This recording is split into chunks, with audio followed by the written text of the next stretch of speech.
नमस्कार। सोचिए, हजारों साल पहले एक राजकुमार ने एक ऐसा सवाल पूछा जिसने दुनिया को हमेशा के लिए बदल दिया। सवाल था, इंसान अपने दुखों का अंत आखिर कैसे कर सकता है। आज हम इसी सवाल के जवाब में जन्मे बौद्ध धर्म को समझने वाले हैं। ये भारतीय इतिहास का एक बहुत ही महत्वपूर्ण हिस्सा है और हाँ, प्रतियोगी परीक्षाओं के लिए तो बेहद जरूरी है। तो चलिए हर एक बिंदु को बहुत ध्यान से समझते हैं। जी हाँ, यही वो एक सवाल था जिसने एक राजकुमार सिद्धार्थ गौतम को अंदर तक झकझोर दिया।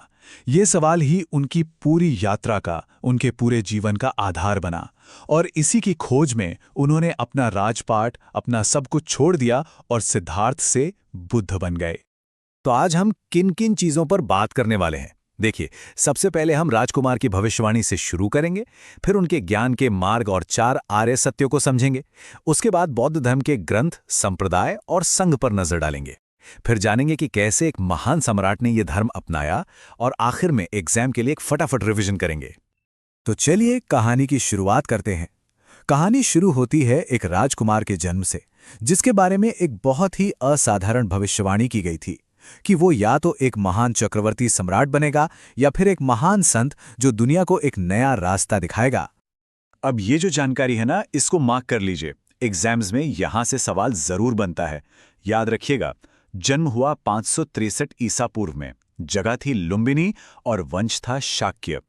उनके पिता राजा शुद्धोधन भविष्यवाणी से थोड़ा डर गए थे। उन्हें डर था कि कहीं उनका बेटा संत न बन जाए, इसलिए उन्होंने सिद्धार्थ को दुनिया के हर दुख से दूर एक आलीशान महल में पाला। पर कहते हैं ना, सच्चाई ज्यादा दिन छिपती नहीं। एक दिन जब वो महल से बाहर निकले तो उन्होंने 4 ऐसे दृश्य देखे जिन्होंने उनकी जिंदगी बदल दी। उन्होंने एक बूढ़े व्यक्ति को देखा, फिर एक बीमार व्यक्ति को, फिर एक मृत शरीर को और आखिर में एक शांत तपस्वी को।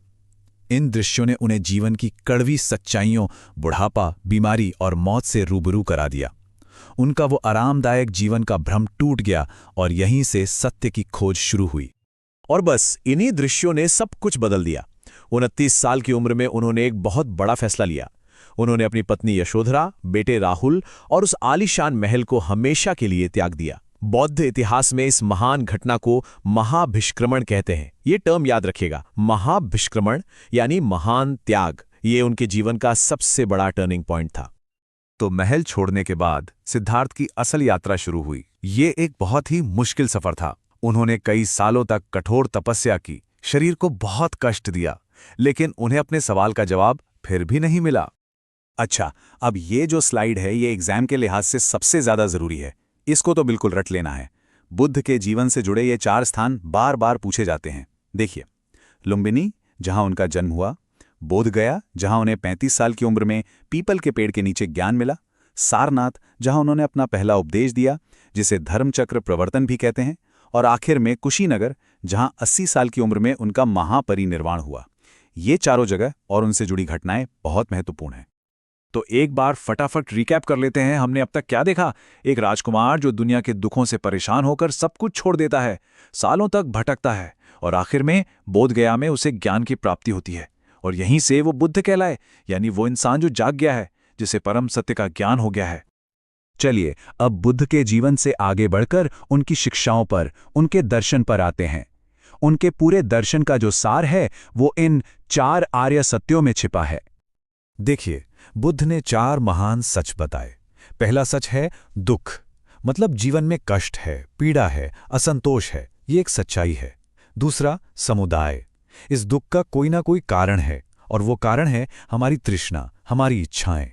तीसरा निरोध, ये एक अच्छी खबर है कि इस दुख को खत्म किया जा सकता है, इसका अंत मुमकिन है। और चौथा मार्ग, दुख को खत्म करने का एक ठोस, एक स्पष्ट रास्ता भी है। तो सवाल उठता है, वो रास्ता क्या है? वो रास्ता है अष्टांगिक मार्ग। ये कोई मुश्किल फिलॉसफी नहीं, बल्कि जिंदगी जीने के 8 प्रैक्टिकल स्टेप्स हैं। इसमें सही नजरिया रखने से लेकर सही इरादे, सही बोलचाल, सही काम और आखिर में सही तरीके से ध्यान लगाना, ये सब कुछ शामिल है। ये एक पूरी जीवन शैली है। और इस रास्ते पर चलकर जो मंजिल मिलती है उसे कहते हैं निर्वाण। अब यहां एक बात समझना बहुत जरूरी है। निर्वाण कोई स्वर्ग जैसी जगह नहीं है। ये मन की एक अवस्था है, एक ऐसी स्टेट जहां सारी इच्छाएं, सारी तृष्णा और सारे दुख खत्म हो जाते हैं और इंसान जन्म मरण के चक्र से आजाद हो जाता है। इसके अलावा बौद्ध दर्शन में 3 और बहुत जरूरी कॉन्सेप्ट्स हैं जिनसे सवाल आते हैं। पहला है अनात्मवाद, मतलब हमारे अंदर कोई एक स्थायी आत्मा या सेल्फ नहीं है। दूसरा क्षणिकवाद, यानी इस दुनिया में हर चीज पल पल बदल रही है, कुछ भी परमानेंट नहीं है। और तीसरा कर्म का सिद्धांत, यानी हम जैसे काम करेंगे वैसा ही फल हमें भविष्य में मिलेगा। अच्छा, बुद्ध के महापरिनिर्वाण के बाद उनकी टीचिंग्स का क्या हुआ? उन्हें कैसे बचाकर रखा गया और उनका जो समुदाय था वो कैसे आगे बढ़ा? चलिए अब ये समझते हैं। बौद्ध धर्म की नींव 3 चीजों पर टिकी है, जिन्हें त्रिरत्न यानी 3 जवाहरात कहा जाता है। ये हैं बुद्ध यानी वो गुरु जिन्होंने रास्ता दिखाया, धम्म यानी उनकी शिक्षाएं, उनका दिखाया हुआ रास्ता, और संघ यानी भिक्षुओं का वो समुदाय जो उस रास्ते पर चलता है और उसे आगे बढ़ाता है। अब जैसे जैसे वक्त गुजरा, बौद्ध धर्म में 2 बड़े स्कूल ऑफ थॉट बन गए, हीनयान और महायान। और इन दोनों के बीच का फर्क एग्जाम्स में बहुत पूछा जाता है। देखिए, हीनयान या थेरावाद पाली भाषा का इस्तेमाल करता है और इसका लक्ष्य है व्यक्तिगत मुक्ति, यानी खुद अरहत बन जाना। वहीं महायान संस्कृत का इस्तेमाल करता है और इसका आदर्श है बोधिसत्व, यानी वो जो खुद निर्वाण पा सकता है पर दूसरों की मदद के लिए रुक जाता है। अब बात करते हैं इनके पवित्र ग्रंथों की। जो सबसे मुख्य ग्रंथ है वो है त्रिपिटक। त्रि मतलब 3 और पिटक मतलब टोकरियां। ये पाली भाषा में लिखे गए हैं और इसमें 3 हिस्से हैं। विनय पिटक, जिसमें भिक्षुओं के लिए नियम हैं, सुत्त पिटक, जिसमें बुद्ध के उपदेश हैं, और अभिधम्म पिटक, जिसमें दर्शन और फिलॉसफी है। अब कहानी में एक ऐसे सम्राट की एंट्री होती है जिसने बौद्ध धर्म का नक्शा ही बदल दिया। एक ऐसा राजा जिसने इस धर्म को भारत की सीमाओं से निकालकर पूरी दुनिया में फैला दिया। हम सबने कलिंग युद्ध के बारे में सुना है। उस युद्ध में जो खून खराबा हुआ, उसने महान मौर्य सम्राट अशोक को अंदर तक झकझोर दिया। उनका दिल बदल गया और उन्होंने बौद्ध धर्म अपना लिया। इसके बाद उन्होंने तलवार छोड़ दी और अपनी पूरी ताकत, अपने पूरे साम्राज्य की शक्ति बौद्ध धर्म के अहिंसा के संदेश को फैलाने में लगा दी। सांची का मशहूर स्तूप उनके इसी योगदान का एक शानदार उदाहरण है।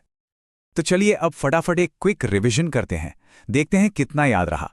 ये एक तरह का रैपिड फायर राउंड होगा, तैयार रहिएगा।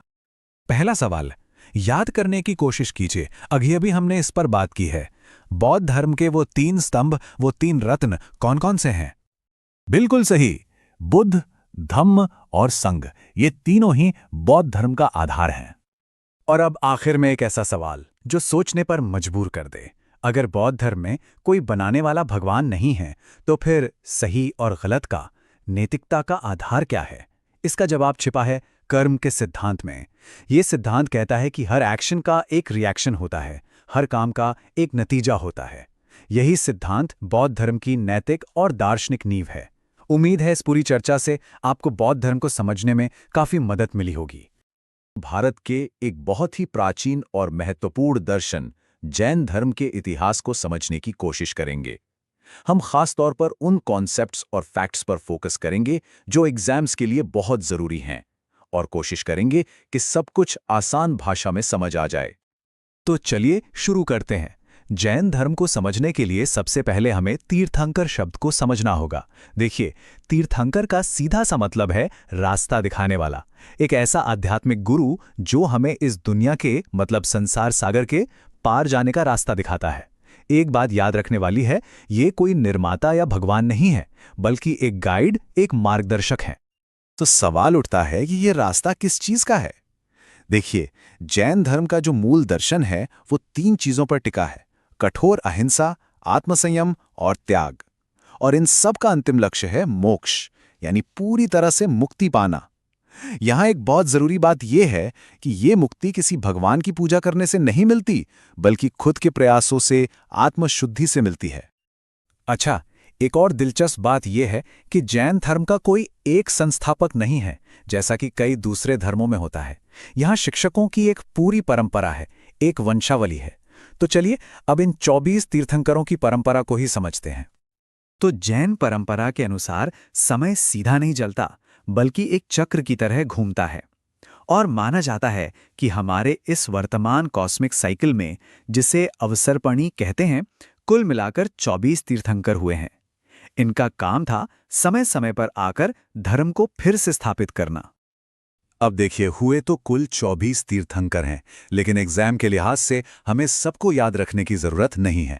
हमारे लिए 3 नाम सबसे ज्यादा जरूरी हैं। पहले तीर्थंकर ऋषभनाथ, जिन्हें आदिनाथ भी कहा जाता है। फिर 23वें पार्श्वनाथ और सबसे आखिरी यानी 24वें तीर्थंकर महावीर स्वामी। ऐतिहासिक तौर पे ये 3 ही सबसे ज्यादा महत्वपूर्ण हैं।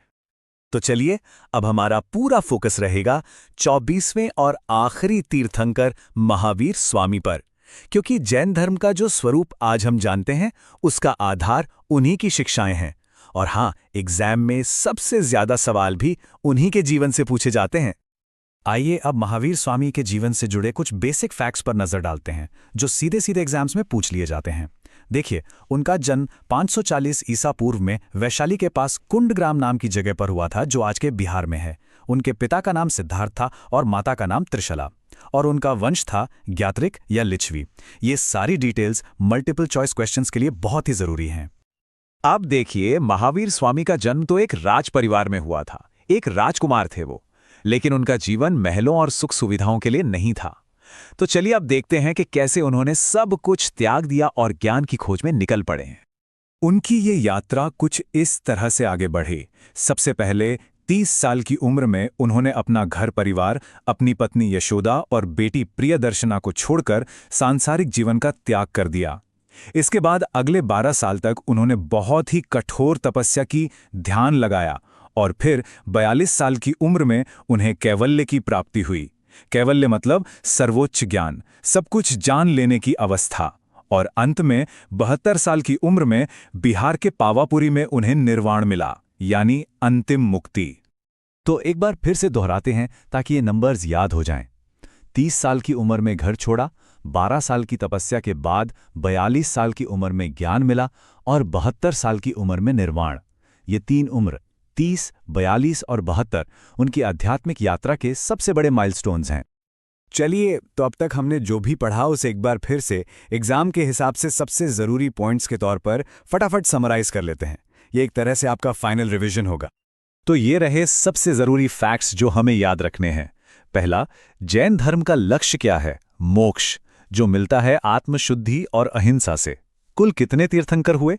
24। 24वें कौन थे? महावीर स्वामी। उनका जन्म कहाँ हुआ? कुंडग्राम, वैशाली में। उनका वंश ज्ञात्रिक या लिच्छवी। उन्हें ज्ञान यानी कैवल्य कब मिला? 42 साल की उम्र में। और निर्वाण कहाँ प्राप्त हुआ? पावापुरी, बिहार में। बस, ये पॉइंट्स आपकी फाइनल चेकलिस्ट हैं।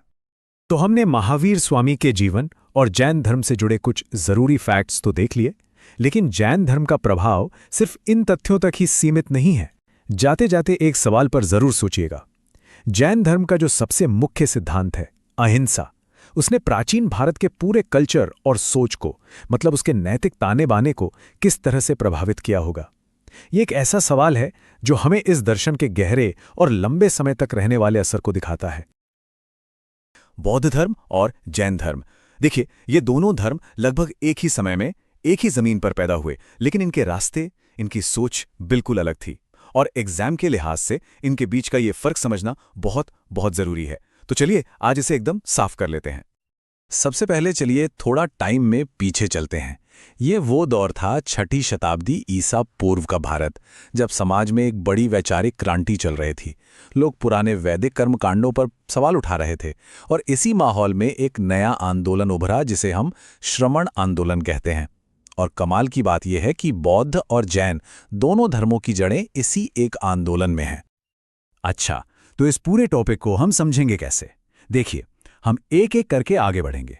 सबसे पहले बात करेंगे इनके संस्थापकों की, फिर इनके फिलॉसफी यानी इनके दर्शन में जो गहरा फर्क है उसे समझेंगे। उसके बाद देखेंगे कि ये सोच असल जिंदगी में कैसे दिखती हैं, और आखिर में इनके कल्चरल इम्पैक्ट को देखकर एग्जाम के लिए जो सबसे जरूरी पॉइंट्स हैं उनकी एक क्विक समरी करेंगे। तो चलिए शुरू करते हैं पहले खंड से, यानी इनकी उत्पत्ति और इनके संस्थापकों से।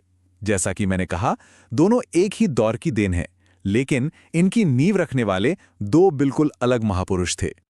तो देखिए, बौद्ध धर्म की स्थापना की गौतम बुद्ध ने, जिनका जन्म नेपाल के लुम्बिनी में हुआ था। दूसरी तरफ जैन धर्म को व्यवस्थित रूप दिया इसके 24वें और आखिरी तीर्थंकर महावीर ने, जिनका जन्म बिहार के कुंडग्राम में हुआ। ये नाम और ये जगहें एमसीक्यूज में अक्सर पूछी जाती हैं, तो इन्हें जरूर याद रखिएगा। अब आते हैं इस टॉपिक के सबसे जरूरी हिस्से पर, इनका दर्शन और इनकी फिलॉसफी। भले ही इनकी शुरुआत एक जैसी लगती हो, लेकिन यहीं पर इन दोनों धर्मों के रास्ते पूरी तरह से अलग हो जाते हैं। यहीं से इनके बीच का असली अंतर समझ आना शुरू होता है। दोनों का जो अल्टीमेट गोल है वो मुक्ति ही है, लेकिन उसकी परिभाषा अलग है। बौद्ध धर्म में लक्ष्य है निर्वाण पाना, मतलब जीवन के जो दुख हैं, इच्छाएं हैं, उनसे आजाद हो जाना। वहीं जैन धर्म में लक्ष्य मोक्ष है, यानी आत्मा को कर्म के बंधन से पूरी तरह आजाद कराना। ये सुनने में एक जैसा लग सकता है, लेकिन ये एक बहुत ही बड़ा और महत्वपूर्ण अंतर है। तो फिर ये सवाल उठता है कि आत्मा, कर्म और पुनर्जन्म, इन बेसिक कॉन्सेप्ट्स पर ये दोनों धर्म कहाँ और कैसे अलग सोचते हैं। चलिए इन अंतरों को और भी गहराई से देखते हैं। और यहां पे आता है सबसे बड़ा फर्क, आत्मा का कॉन्सेप्ट। बौद्ध धर्म अनात्मवाद को मानता है, जिसका मतलब है कि कोई स्थायी परमानेंट आत्मा जैसी चीज नहीं है। इसके बिल्कुल उलट जैन धर्म कहता है कि हर जीव में एक शाश्वत, एक हमेशा रहने वाली आत्मा होती है, और इसी वजह से कर्म को देखने का नजरिया भी बदल जाता है। बौद्ध धर्म के लिए कर्म एक एक्शन है, एक क्रिया है जिसका नतीजा मिलता है, जबकि जैन धर्म में कर्म को एक भौतिक कण की तरह माना गया है, जो हमारे कामों की वजह से आत्मा पर चिपक जाता है, उसे भारी बना देता है। लेकिन इतने सारे मतभेदों के बीच एक बहुत बड़ी समानता भी है, और वो ये कि दोनों ही धर्म एक क्रिएटर गॉड, यानी एक सर्वशक्तिमान ईश्वर की अवधारणा को नहीं मानते। उनका मानना है कि ये दुनिया अपने नियमों से चलती है और हर इंसान अपने कर्मों के लिए खुद जिम्मेदार है। तो फिर सवाल यह है कि मुक्ति का रास्ता क्या है? बौद्ध धर्म हमें 4 आर्य सत्य बताता है और दुखों से निकलने के लिए अष्टांगिक मार्ग दिखाता है, जिसमें सही समझ, सही आचरण जैसी 8 बातें हैं। दूसरी तरफ जैन धर्म त्रिरत्न का रास्ता दिखाता है, यानी सही विश्वास, सही ज्ञान और सही आचरण, और इसके साथ साथ 5 महाव्रतों जैसे अहिंसा और सत्य के कठोर पालन पर जोर देता है। चलिए अब थियरी से थोड़ा प्रैक्टिकल पर आते हैं। ये जो दर्शन और सिद्धांत हैं, ये असल जिंदगी में रोज की प्रैक्टिस में कैसे उतरते हैं, मतलब विश्वास को एक्शन में कैसे बदला जाता है। इनके तौर तरीकों में जमीन आसमान का फर्क है। अहिंसा को ही देख लीजिए। बौद्ध धर्म मध्यम मार्ग की बात करता है, लेकिन जैन धर्म में अहिंसा एक एक्सट्रीम सिद्धांत है जो छोटे से छोटे जीव पर भी लागू होता है। यही हाल तपस्या का है। बौद्ध धर्म कहता है कि खुद को बहुत ज्यादा कष्ट देने से बचो, जबकि जैन धर्म में कठोर तपस्या को मोक्ष के लिए जरूरी माना गया है। उनका मानना है कि तप से ही कर्म के कण आत्मा से हटते हैं। अब बात करते हैं इनकी कल्चरल और हिस्टोरिकल लेगेसी की, मतलब इन धर्मों ने समाज पर क्या असर डाला और ये दुनिया में फैले कैसे। इनकी सांस्कृतिक पहचान में भी साफ फर्क दिखता है। बौद्ध धर्म के ग्रंथ त्रिपिटक पाली भाषा में हैं, जो उस समय आम लोगों की भाषा थी, जबकि जैन ग्रंथ आगम प्राकृत में हैं। समय के साथ दोनों में अलग अलग संप्रदाय बने। बौद्ध धर्म में हीनयान, महायान, तो जैन धर्म में दिगंबर, श्वेतांबर। लेकिन शायद सबसे बड़ा फर्क इनके फैलाव में है। बौद्ध धर्म एक विश्व धर्म बना जो पूरे एशिया और उससे भी आगे तक फैला, जबकि जैन धर्म मुख्य रूप से भारत तक ही सीमित रहा। अगर हम इनके सोशल स्ट्रक्चर को देखें तो बौद्ध धर्म में संघ का बहुत बड़ा रोल है, जिसमें भिक्षु और भिक्षुणी रहते हैं।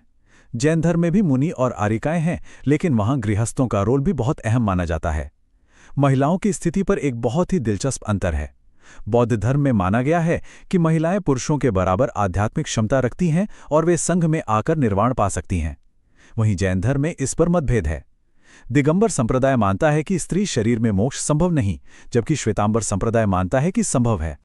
इन्हें मिले संरक्षण ने भी इनके विकास में बड़ी भूमिका निभाई। बौद्ध धर्म को सम्राट अशोक जैसे बड़े बड़े राजाओं का साथ मिला, जिससे ये पूरे महाद्वीप में फैल गया। वहीं जैन धर्म को ज्यादातर व्यापारी वर्ग और कुछ क्षेत्रीय राजाओं का समर्थन मिला। और ये फर्क हमें इनकी कला और आर्किटेक्चर में भी दिखता है।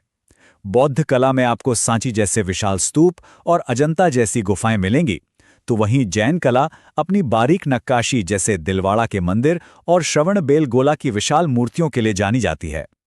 और अब हम आ गए हैं उस हिस्से पर जिसका हम सबको इंतजार रहता है, द अल्टीमेट एग्जाम समरी। अगर एग्जाम में कोई बड़ा सवाल आ जाए तो ये 5 पॉइंट आपका जवाब तैयार कर देंगे। तो एग्जाम के लिए ये बातें याद रखनी है। पहला, दोनों की जड़ें श्रमण आंदोलन में हैं। दूसरा, दोनों ने ही वैदिक कर्मकांड और जाति व्यवस्था का विरोध किया। तीसरा, बौद्ध धर्म अनात्मवाद यानी नो सोल थ्योरी और मध्यम मार्ग की बात करता है, जबकि जैन धर्म एक शाश्वत आत्मा और कठोर अहिंसा की।